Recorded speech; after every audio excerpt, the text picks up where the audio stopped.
Welcome to the third installment of Dank Podstash Hot Tokes. It's non-voting Nick, back again with Daniel Johnson for a doozy of a hot toke this week with things in Hong Kong going off and a little something here in the U.S. going off that may or may not have been for real. We're talking about Whiskey Warrior 556. We're going to figure that out. We're going to talk about the lessons that we can learn from it, so enjoy.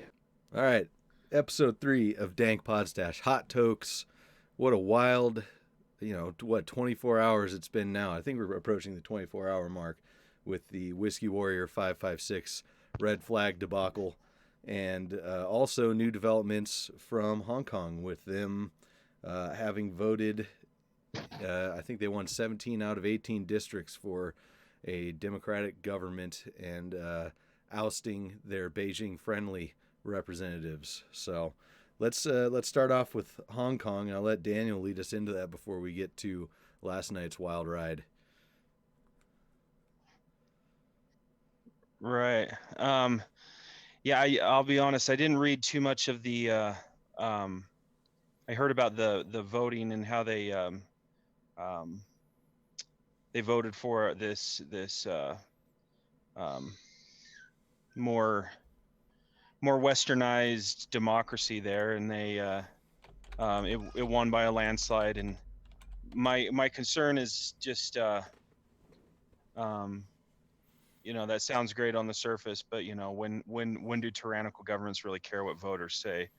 Um, Last week I kind of ruffled some feathers with some people. At first I was starting to really get into what they were doing over in Hong Kong, and um I think I jokingly said, who wants to go over and help some protesters? And then I think it was the very next day I said, never mind, I take it back. um I had been um kind of presented with some information that made me feel like this was um, probably CIA backed. The whole um, protest or uprising there is CIA backed again, like has been done in other countries. And um, just I was seeing a lot of things that were pointing in that direction. Yeah, you mentioned a lot of the stuff that the protesters, like signs and whatnot, that they were holding up. What kind of stuff like that was getting you thinking Right. along those lines?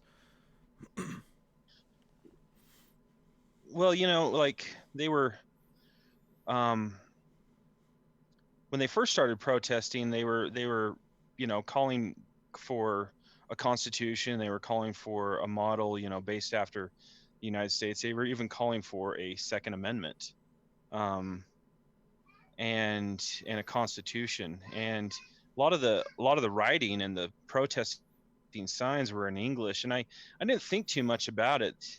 But a friend approached me, and um, I never thought I'd be saying this, but I have a source. I have a source that um, she told me that um, there has been a um, I think I think you and I were talking about this. It was right after the U.S. voted on a measure to back the Hong Kong protesters and go against Beijing. Mm-hmm. Um, and My source told me that there had been a um, they're kind of they're just a low level Pentagon employee, um, but they indicated that there's been kind of a paradigm shift, and including a memo that told um, military personnel um, that they needed to prepare um, for less rural warfare and more urban warfare. And it was right in that time that the U.S. it was that same day that the Senate here in the U.S. voted on this measure to back the Hong Kong protesters. Right. And let me get into that And measure real quick. That's the Hong Kong Human Rights and Democracy Act, which was passed by the Senate floor. And that was November 19th, so it was the 24th, about 5 days ago. And the House passed its version of the bill last month, right, and that requires the Secretary of State to assess annually whether Hong Kong is sufficiently autonomous from Beijing, and that's to justify the special trading status with the U.S. And like you said, Hong Kong protesters have been seen raising U.S. flags and whatnot and calling for a Second Amendment and all that. And what this needs now is for Trump to sign it into law, I suppose, to ratify it, is what I've been hearing. And I'm Beijing not sure how responded. I'm Well, yeah, that's what I heard. I'm not sure exactly how it works. I was looking more at the implications of Trump Oh, okay. signing it with China, and Beijing says it will take quote strong countermeasures if the U.S. does not stop quote interfering after the Senate passes the Hong Kong Act, and so the Right. reason we want to talk about this on the Hot Tokes and why we're getting suspicious of a lot of stuff is because we were looking at everything that's been happening as far as the Hong Kong protests and the interactions with the U.S. Because it started back when the tariffs were imposed by Trump on China, and then businesses started pulling out of China in favor of more Southern Pacific countries, finding a cheaper sweatshop where they don't have to put up with paying all the hiked up fees due to Trump's tariffs. And then after that, the Hong Kong protests began and rapidly escalated. And then after that, it was a unanimous passing of the bill or measure, the Hong Kong Human Rights Act that the Senate passed. And so you and I were talking about this stuff, looking at this stuff, Right. and it seems like with the mainstream media actually paying attention to the Hong Kong protests and reporting on the Hong Kong Human Rights Act that passed, that they're looking to get this into the minds of people who watch mainstream media. So what we're thinking is popularizing the U.S. Stance as far as being anti-Beijing and pro quote unquote democracy and capitalism, British capitalism specifically in Hong Kong, Mm-hmm. and we're thinking they're possibly trying to get backing as far as opinion from the American people for war with China in one way or another, and that's what really led to you Right. getting your source. And was that Marine Corps specific, or was that just basically armed forces as far as switching to urban tactics and focusing on that North Korea, Hong The Kong? the it was Marine Corps. It was Marine Corps specific. I'm not sure about the other branches, um, but again, my source, um, and I only say that just because I promised that I wouldn't reveal the name. Mm-hmm. Um, said that it was they only mentioned the Marine Corps, Right. and it struck me because um, I had I live very close to Camp Williams in Utah, and seriously only a few miles away, and I drive past Camp Williams and the NSA data collection facility in Bluffdale, Utah, every day to work, and um, I noticed that they had been doing a lot more drills and a lot more. Um, um, you can hear the shooting. You can hear the bombs that they're setting off. You can hear the practice runs that they're doing with the planes and so forth. And Mm-hmm. um, it's very busy. And actually, um, a few nights ago, I didn't hear anything at all, and it was kind of just in that timing of that measure, and it had been going on like a week prior. I had noticed it like a week or two prior. I was like, huh, that's weird. I'm hearing a lot more shooting, drills and um, practicing going on in the last 2 weeks than I have in a long time. And it's just it kind of struck me. And then when I heard about the measure and you and I talked about it, I was like, I wonder if that is if they're practicing for, you know, as my source says, more urban warfare, as opposed to more rural warfare, which is, other places that Marines have been in, like the Middle East and so forth. Sure. So yeah, it was a little disconcerting, and um, I looked up if the U.S. had ever interfered in China, and I had no idea, but yeah, the CIA had interfered in China previously, and it was during the whole Tiananmen Square um, situation, and there's and should we trust the word of an authoritarian government? Probably not, Yeah, but which one? based on the fact that right, based on the fact that the U.S. has interfered, and I want to say it was called um, Operation Yellowbird. Operation Yellow Operation Yellowbird. Mm-hmm. Yeah, where the U.S. has interfered in China before, um, in an attempt to oust a government. Um, I, again, I didn't know any of that until I looked this up, um, and then you have China saying, the CIA is interfering here, or I'm sorry, I don't know if they specifically mentioned the CIA, but they mentioned that the U.S. is interfering and feeding the protest movement, and it's like, yeah, do we trust the word of a tyrannical government? No, but the fact that it's happened before, I don't know. I'm kind of believing that the U.S. has a big hand. I don't know if the U.S. started this Mm-hmm. um, whole uprising, or if they are just backing it now.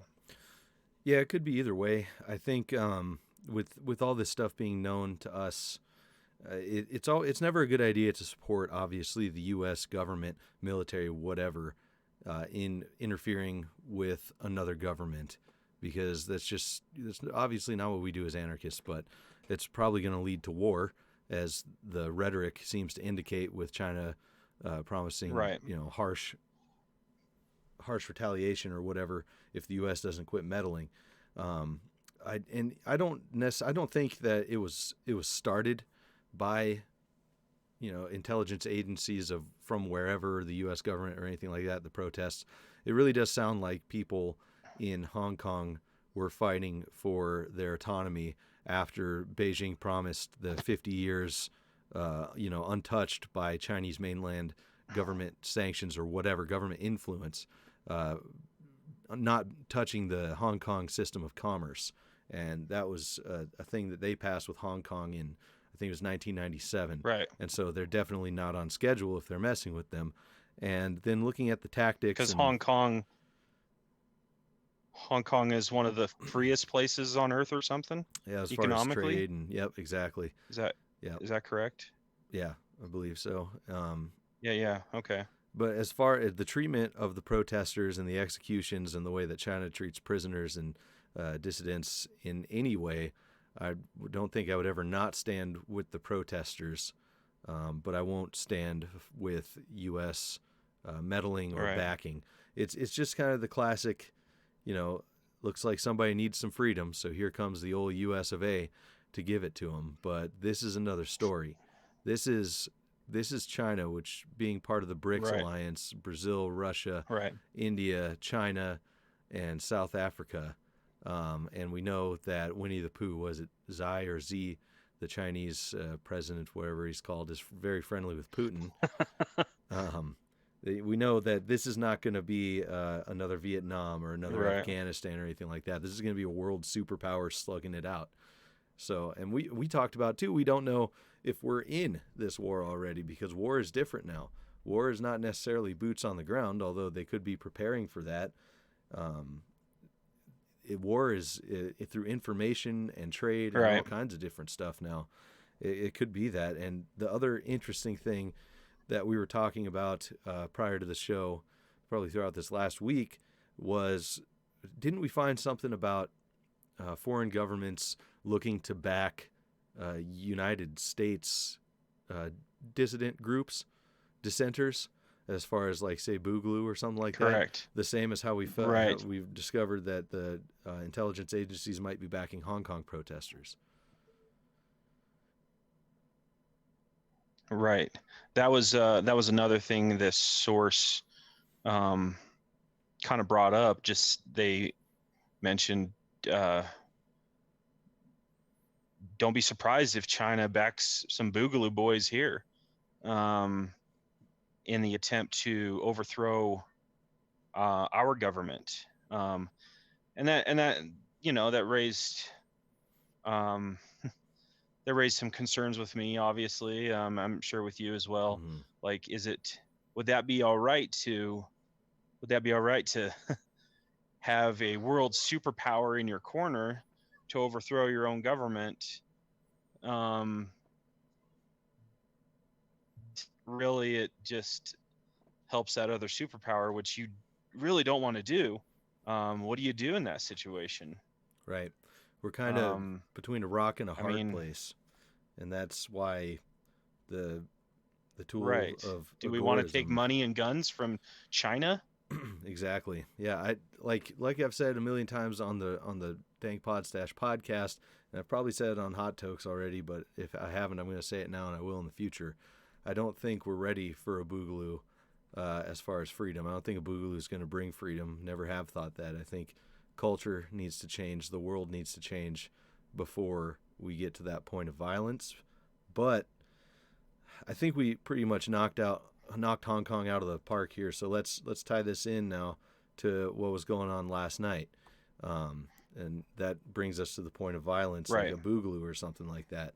People were pretty instantaneously riled up at the call of I can't remember where I got my first notification from. It was a page on Facebook of Alex Booth or Alexander Booth, is a veteran, U.S. veteran, who was claiming that he was barricaded in his home and speaking with a negotiator over a 30-round magazine in the state of New York. And that hit social media Right. like wildfire. Like it went off. All the Boogaloo pages, any kind of freedom page you can imagine, any person involved in any way with any sort of liberty movement was on this last night, trying to figure out what was going on. There were Right. people who now, and this is where it gets hairy too, because we don't know if the red flag story was actually what went down. There's conflicting reports between Whiskey Warrior 556, which is Alex Booth, Whiskey and Rebellion, which are the people who claim to be affiliated with him, and live tweeting everything that was going on.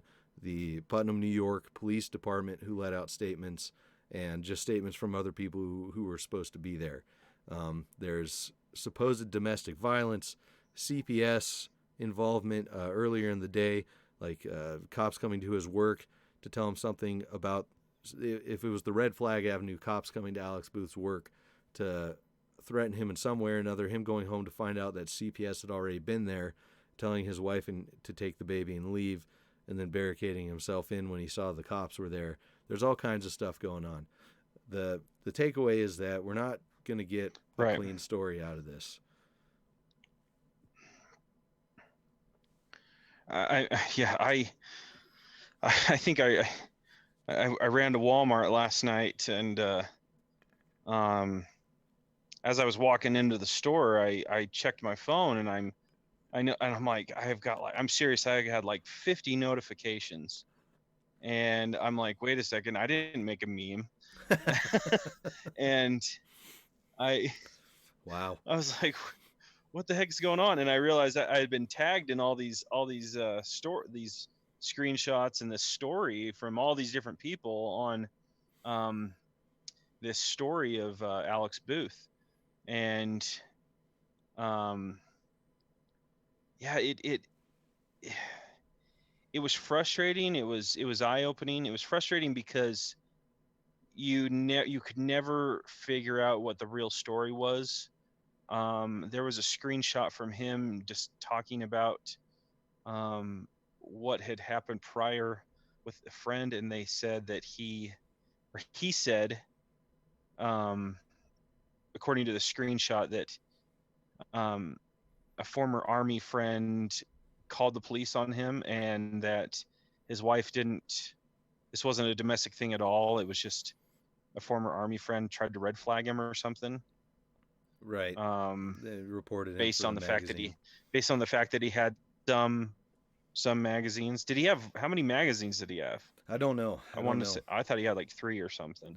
It is undisclosed Um, number as far as I'm aware. but regardless, that right, regardless, like that the 30-round magazine is, considered high capacity Mm-hmm. in the state of New York, and um, there's no lengths that um, that law enforcement won't go to enforce that and potentially kill you for this nefarious draconian law. Um, and so I think that it raised a lot of questions. Is this actually about um, the 30-round magazine, or is it something else? Right. Was he faking it? Was he just drunk? Is he having a mental episode? I'm sure something happened. I'm sure something went down with the police there. Um, but as far as we know, and I guess the police and the sheriff's department are going to put out a statement tomorrow. Correct. Um, So but let me. they haven't. I mean, we don't even know if he's still alive. Right. He's in police custody now. So let me slow it down a little bit and we'll start from the beginning. Some of the first screenshots that came out, Right. I believe, are Instagram messages from Alex to someone trying to figure this out after his Instagram story went up, saying that if they try to enforce whatever, there will be blood. And then there was another one where he's talking with the negotiator saying he wanted a peaceful solution. But the messages explaining how the situation started from Whiskey Warrior 556, Alex Booth, started out. They showed up to my house and threatened my wife with CPS if they don't let them in. He said I was at work. She just wanted to protect our daughter at the time. And the person talking to him responded, "Did a friend talk about the mag?" In which they're referring to 30 Round Magazine. And Alex says, "Yeah, a guy I was Right. in the Right. Army with threw me under the bus. I told the cops I had PTSD. What a scumbag." And the other person said, "Wow." And then Alex said he legit told the cops I would shoot out with them. What the fuck? So that I tend to believe that story because that happened before everything went wild. That was Yeah. some of the first stuff that came out. Right. Um, After that, it was a mad scramble. Like his Instagram was at I think 900 and something followers, and it jumped up to 20K within the first couple hours. Similar with Whiskey and Rebellion, who was tweeting all this stuff, and it jumped up massively on Twitter. They're following, and so Whiskey and Rebellion is live tweeting this, Right. trying to tell people what's going on. There's one YouTube channel I found that was doing a live stream that had the police scanners for the Putnam sheriffs going on in the background of their live stream. And so these were the two main hotspots: was Whiskey and Rebellion on Twitter, and then this YouTube stream. And there were Mm-hmm. people on the YouTube stream Yeah. that were mobilizing and coming from far away, hours away, to get to New York to see what they needed to do. And no one knew what was going on, if anything was still happening, because there was no one there that was able to live stream, or there was actually nothing really crazy happening. Although we've seen pictures of APCs there. There was actually one guy who did have a live stream on Instagram before cell service and internet were knocked out for the area, who did show the APC and the cops surrounding the home and stuff, and then it went dark because it seems like they cut cell and internet signal in the area to stop things. And as well, All right. people were calling in like crazy to their 911 dispatch and ended up getting the whole system shut down. It was overloaded. So it was just a fucking clusterfuck. Um, People wanted to know if they needed to show up or go home, what was going on. There was rumors of a supposed cemetery where was going to be a Boogaloo Boy meetup to get everybody there and do what they had to do to get to the house. And there were supposedly arrests. I didn't see any of that. I saw what looked like helicopter pictures, maybe stills taken from footage of people getting arrested. There were rumors of people being arrested, pulled out of their cars if they had out of state license plates and they were traveling towards that area, and it was just wild. Whiskey and Rebellion was supposedly hacked. Then they came on with a live video, and it turned out they weren't hacked, and they were at the address. It was 50 Putnam. Was it 50 Putnam Drive in New York, and there was nothing going on. He actually met up with someone else walking around, looking around there. So in the time when there was this mass scramble and nobody knew what was going on, it's like the whole scene cleared out and everything was gone, because there were definitely videos and pictures of things Right. going on there before. And in that time, Whiskey and Rebellion, from someone who said, "I'm a cop guy," got a confirmation that Whiskey Warrior 556, Alex Booth, had been taken into custody, but there are no charges. And then the sheriff's department dropped a social media post about the charges they actually were pressing, which apparently were not having anything to do with red flag laws, but about some domestic violence and burglary random stuff that came up. And then they deleted it, and now they're holding another press conference tomorrow. So that's where we're at today. It was wild. The main thing was the communication was an absolute clusterfuck. People couldn't figure out if they should go or not go. There were militias mobilizing all over the place, whether it's 3%er or just your local, you and your buddies connects. It was all happening. And I think the biggest takeaway from all of this is that we need to be better at communication in the event that something like this, any kind of red flag or anything like that, actually happens to any of us, and local networking. And nothing's what it seems, whether it's the victim story or the government story, unless you're getting it firsthand. Right. It showed our flaws in this. It was nice to see that despite maybe someone's political background, because I guarantee this whiskey warrior 556 is probably just a conservative dude. Libertarian. That is Libertarian. bio, Okay. yeah. Okay. Yeah. So, okay. It was nice to see that people were willing to mobilize and come to the rescue, come to help, and drop everything to do so. But there was no, it could have been because of, knocking out the internet in that area. And, but yeah, there was no communication. I think we really need to use ham radios. We need to,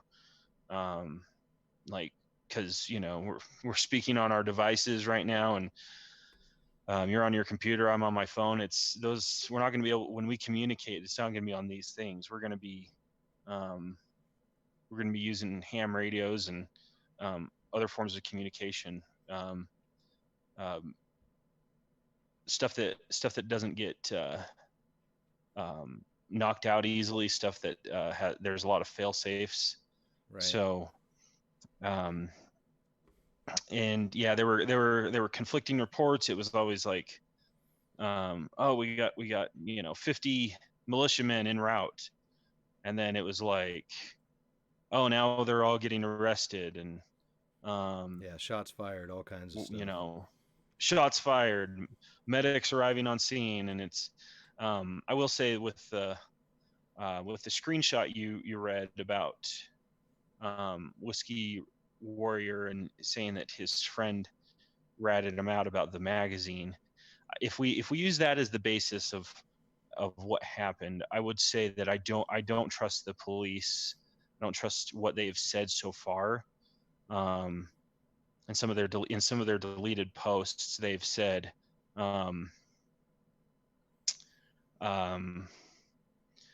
were responding to a domestic call and heard a gunshot, and it's like, well, if you really heard a gunshot,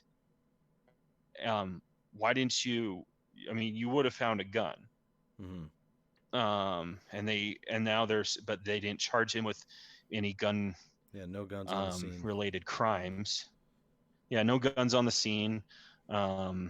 He had these magazines, and yet, they're saying, no charges for any of that. They didn't even bring that up. It is possible that this was a domestic thing, and maybe Whiskey Warrior was Alex. I'll just call him, Alex Booth was lying about it. But I don't really believe that. I do believe that the cops are not being honest. Not just because I hate them, but because that's their job, is to lie. I mean, it is very possible that this making this story known on Instagram by Alex, and the subsequent response by all these people, possibly scared police into, they still have to save face, so they still have to charge him with other things. Mm-hmm. But maybe they're going to say, well, okay, fine, we won't charge him with what people were initially upset about. Right. So again, it's just their way of saving face. I think that's the most likely scenario right now. Again, I'm very concerned for Alex's life right now. We still don't know. We still don't know if he's alive. I don't want him to go down the, the Epstein path. Sure. Yeah. And it's freaky to think about, but I think that if that happens, there would be a massive response. It is good to see that nobody is believing the police here, because it's not just police; it's New York police. Like these guys are like, these are the worst of the worst.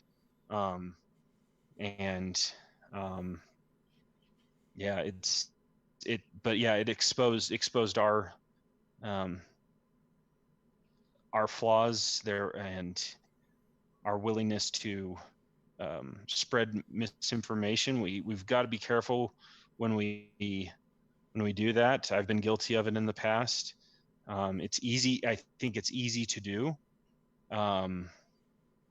But because, you hear 50 guys en route to go help, it's like, oh yeah, let's post that, Sure. But I don't even know if that was really happening. I think some people got it out there, and maybe there was nothing. They just didn't see anything. It could be that the cops cleared everything out really quickly to, try and get to safety. But the scanner was pretty wild. That's for sure. Right. I heard on the scanner, like, all units report to the office. And then I think I heard one other thing. I can't even remember what it was, but I was like, does that have anything to do with anything? You just didn't know. Right.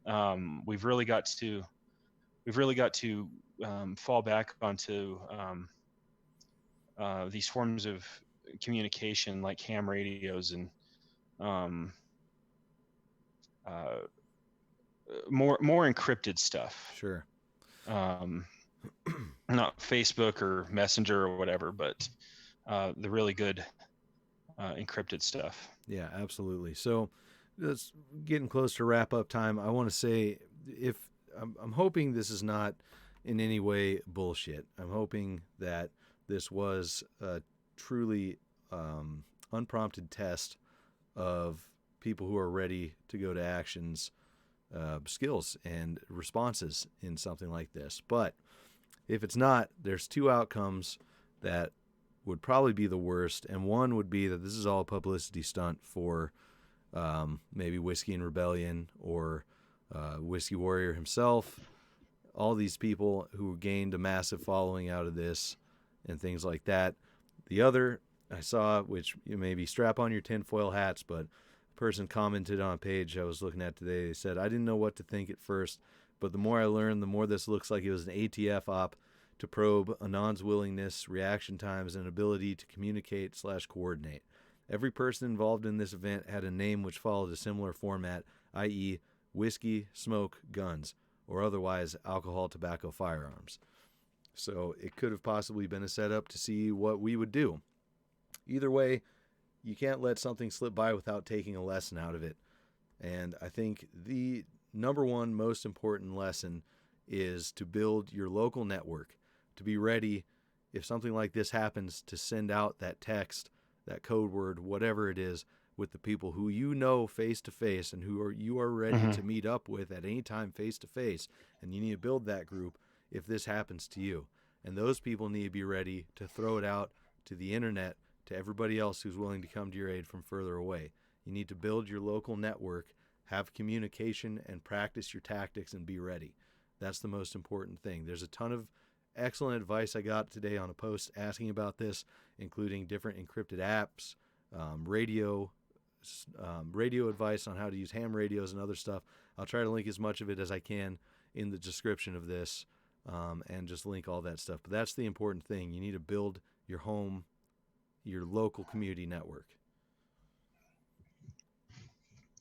And we also need to prepare. We need to get gear. We need to prepare with guns. I really don't believe that the boogaloo, this violence is the way to achieve long-lasting freedom. But we must recognize that it is probably going to come down to that, and we have to defend ourselves. We need to, get ammo, get guns, get food storage, get, again, coordinate with neighbors, but get armor, get helmets and stuff like that, and prepare for. And get water. The water is a huge one. So, and being able to store water and being able to collect water is a huge thing. So, absolutely. Yeah. Besides continuing and following on all the different social medias where you can find the Dank Pod Stash, definitely check out DIY Anarchy. I'm working with them. We're going to drop a lot of helpful info on how to do it yourself anarchy, and that includes being prepared for a situation like this. We've already dropped some good information, so keep an eye out for DIY Anarchy and grow your network, find your freedom, figure it out. Thanks, Daniel. This is another good Hot Tokes. Yeah, always a pleasure. Thanks, man. All right, man. We'll see y'all next time.